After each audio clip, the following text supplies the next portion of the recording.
بسم اللہ الرحمن الرحیم بسم اللہ الرحمن الرحیم اعوذ باللہ من الشیطان الرجیم بسم اللہ الرحمن الرحیم السلام علیکم ورحمۃ اللہ وبرکاتہ۔ میرے پیارے دوستو، امید ہے آپ سب خیریت سے ہوں گے۔ دوستو، آج میں روزے کا بیان ایپیسوڈ 11 لے کر آیا ہوں، جو کہ روزے کا بیان چیپٹر سے یہ لاسٹ ایپیسوڈ ہے۔ آج روزے کا بیان سلیبس جو ہے کمپلیٹ ہو جائے گا۔ تو دوستو، آج میں لاسٹ چیپٹر روزے کا بیان شروع کرنے جا رہا ہوں۔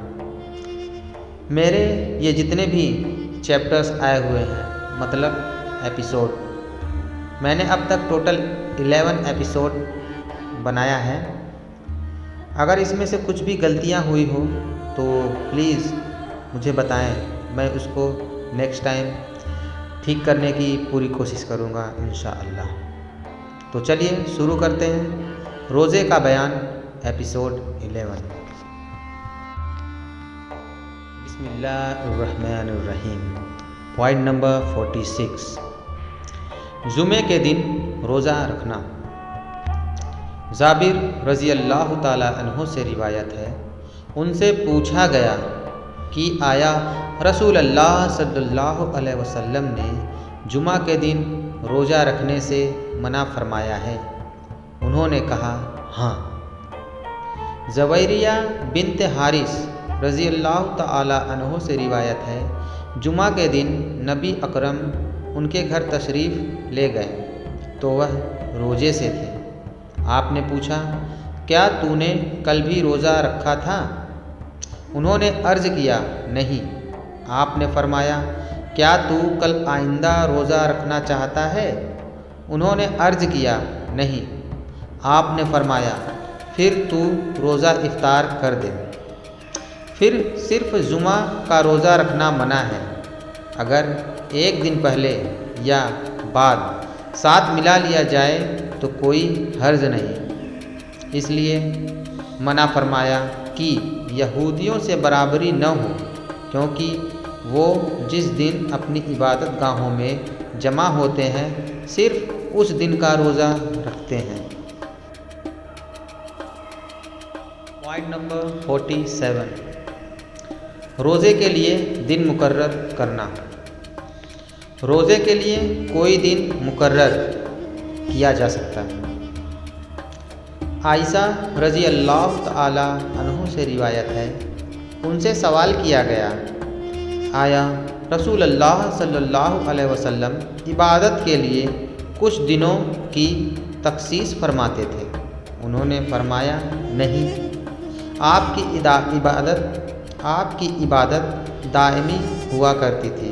اور تم میں سے کون ہے جو رسول اللہ صلی اللہ علیہ وسلم کے برابر طاقت رکھتا ہو؟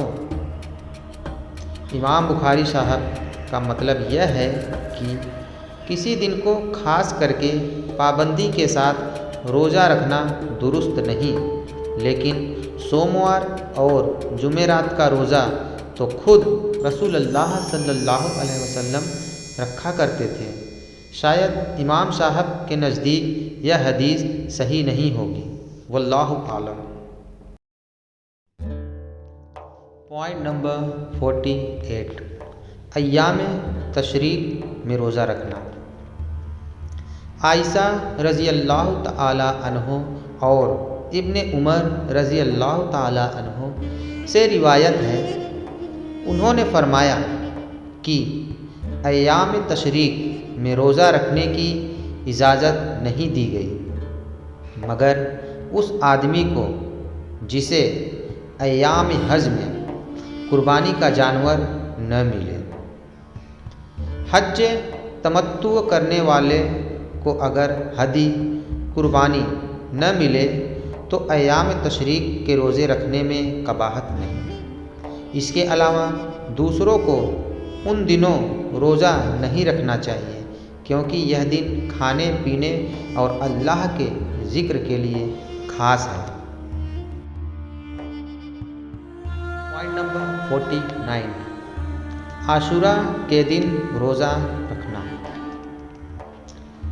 عائشہ رضی اللہ تعالی عنہ سے ہی روایت ہے، انہوں نے فرمایا کہ جاہلیت کے زمانے میں قریش عاشورہ کے روزے کے دن روزہ رکھا کرتے تھے، اور رسول اللہ صلی اللہ علیہ وسلم بھی اس دن روزہ رکھتے، اور جب آپ مدینہ منورہ تشریف لائے تب بھی آپ نے یہ روزہ رکھا اور لوگوں کو بھی روزہ رکھنے کا حکم دیا۔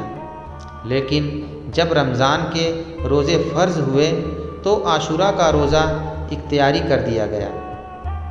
اب جس کا دل چاہے اس دن روزہ رکھ لے اور جس کا جی چاہے نہ رکھے۔